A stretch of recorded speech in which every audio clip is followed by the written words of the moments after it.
Assalamualaikum warahmatullahi wabarakatuh. Tabi'un. Perkenalkan, nama saya Della Ziradia, asal sekolah SMPN Negeri 2 Kebun Tebu. Di sini saya akan mendongeng cerita rakyat Yogyakarta yang berjudul Ratna Lestari dan Baku Si Raksasa. Dieditori oleh Ayu Prameswari, Widiarti Haspari, ilustrasi Oktantri Anggit, setting dan layout tim EFK, diterbitkan pertama kali oleh Erlangga for Kids. Di tengah hutan di Pulau Jawa, hiduplah seorang raksasa. Badannya sangat besar. Bahkan ketika ia melangkah, kakinya berdentum-dentum keras. Penduduk sekitar hutan menamainya Kiai Baku. Baku dalam bahasa Jawa artinya kuat. Disebut demikian karena dia memang sangatlah kuat. Dia memangsa hewan apa saja. Perutnya sangat besar seperti tidak pernah kenyang. Kuku-kukunya yang tajam serta cakarnya yang panjang, dia mampu bertarung dengan macan maupun elang. Tidak ada hewan yang bisa luput dari kejarannya, bahkan kijang maupun ular. Hingga dari masa ke masa, ia semakin bertambah besar. Tentu saja, makhluk besar perlu makan yang sangat banyak. Hingga suatu hari, di saat hewan-hewan di hutan sudah semakin sedikit, ia mulai memangsa manusia. Para penduduk kampung di sekitar hutan sangat takut dan tidak berani lagi memasuki hutan untuk mencari buah, hewan buruan, dan juga kayu bakar. Para dewa di kayangan sudah lama mengamati tingkah pola raksasa tersebut yang semakin hari semakin mengganas. Akhirnya, dewa-dewa pun dikirim untuk menghabisinya. Tapi tidak ada yang bisa menghabisinya karena dia memang sangatlah kuat, seperti namanya. Saat Raja Dewa mengirim dewa terkuat pun, dewa terkuat tersebut kembali ke kayangan dan menyerah. Hingga Raja Dewa bingung dia harus bagaimana lagi. Lalu Raja Dewa berkata, "Aku harus bagaimana supaya raksasa tersebut bisa dikalahkan? Aku harus memikirkan rencana lain." Tapi setelah berhari-hari pun, Raja Dewa tidak juga menemukan caranya. Hingga pada suatu hari, Dewi Ratna Lestari menghadap Raja Dewa. Siapa dia? Dia adalah Dewi tercantik di kayangan, berhati lembut serta sangat cerdas. "Ada apa, Dewi Ratna Lestari?" tanya Raja Dewa yang sedang gusar. "Hamba dengar yang mulia sedang memikirkan cara untuk menghabisi raksasa tersebut," tanya Dewi Ratna Lestari. "Iya, aku sedang memikirkan caranya, tapi aku tidak akan mengirimmu ke hutan itu, Dewi," ujar Raja Dewa khawatir. Karena dewa terkuat pun tidak bisa mengalahkannya. Lalu Dewi Ratna Lestari tersenyum. "Kalau misalnya tidak bisa dikalahkan dengan adu tenaga, maka kita bisa mengalahkan raksasa itu dengan cara lain, Raja," ujar Dewi. Lalu Dewi Ratna Lestari mendekati Raja dan menceritakan rencananya.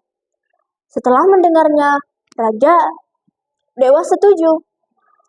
"Baiklah, berhati-hatilah Dewi," pesan Raja Dewa.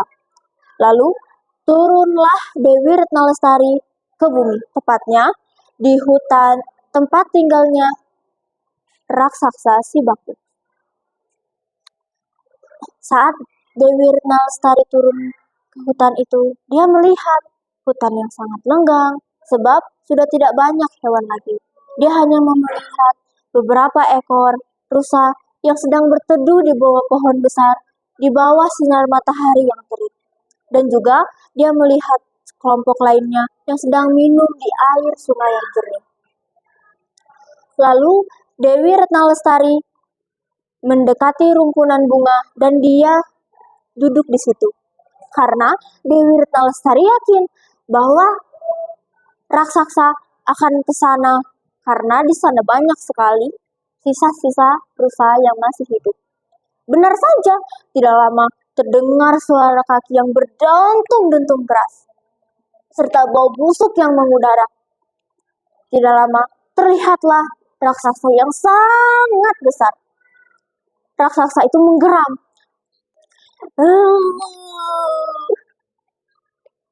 Sangat banyak rusa-rusa di sini. Aku sangat lapar.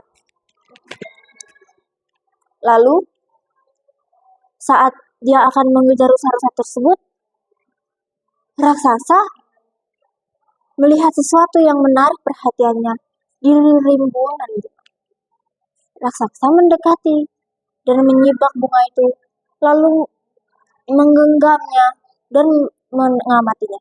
Dia sangat terpana melihat kecantikan Dewi Retna Lestari, karena raksasa tidak pernah melihat wujud manusia yang secantik itu. Jangan makan aku, raksasa, bujuk Dewi Retna Lestari. Ho, aku tidak akan memakanmu, tapi aku akan menjadikanmu istriku. Memangnya kamu memiliki apa yang ingin menjadikan aku istrimu? Aku bisa memberikanmu apa saja.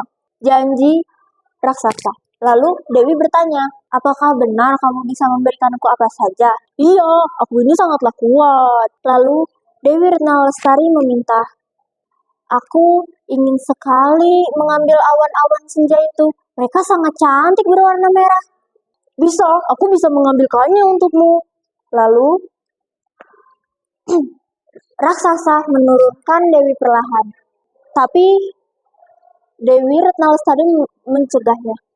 Jangan, kalau misalkan kamu yang mengambilnya, maka mereka akan rusak. Lihat cakar-cakarmu yang panjang itu. Aku tidak mau kalau dia rusak. Rajuk Dewi Retna Lestari. Lalu bagaimana? Raksasa bingung.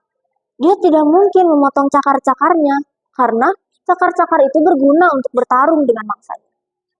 Biar aku saja yang mengambil awannya, kamu yang ada di bawahku, ujar Dewi Retna Lestari.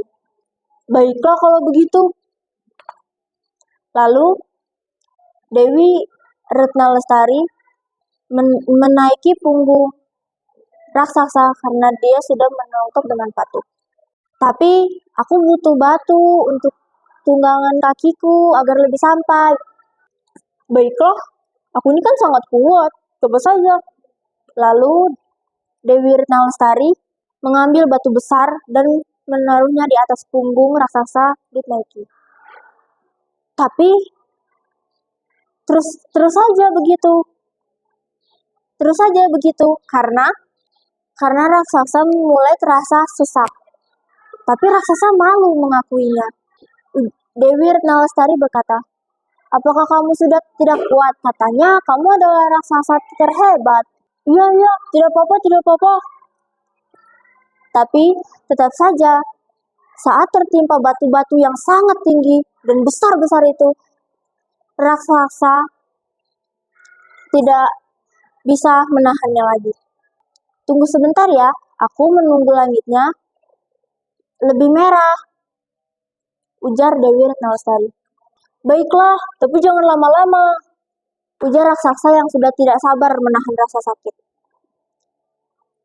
Tapi tidak lama, tidak lagi terdengar suara Dewi Retna Lestari. Raksasa pun bingung. Hei kau, sudah belum?